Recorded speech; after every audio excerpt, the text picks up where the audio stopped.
Hello everyone, Alfonso here, and today I'm going to show you how to connect your Shopify store to MyDataNinja in just 2 clicks. Okay, so the first thing is how we get that, right? So we can go through here in the onboarding flow, clicking on revenue sources, or we can come here to the menu and select revenue sources. In here, we have Shopify, so we click on it and we click on connect new store. In here, you'll see all the connected stores that we have. So in here, we are now outside of MyDataNinja, and we need to put the shop domain.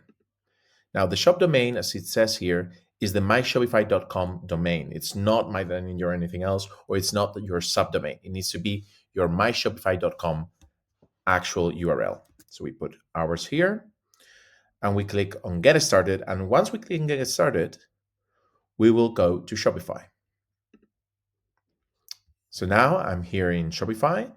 I've put the admin email, the password, and here I click on iniciar sesión in Spanish or login. So we click here.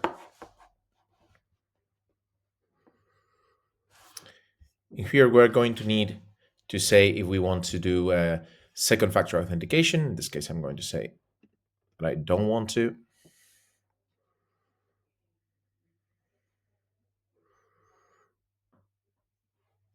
And now I'm in. You will probably need to approve first. In this case, because I've already done it, it's automatically approved.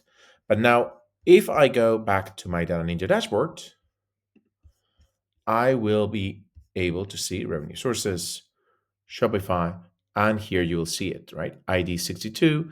This is the My Shopify store. Now, in a couple of hours, I'll be able to see in the dashboard the information from the widget. In this case, let me add the Shopify widget. Let's add it. And this all the information we'll be able to have from Shopify, from ad spend to gross income and even COGS. COGS is it's actually the costs of your goods, right?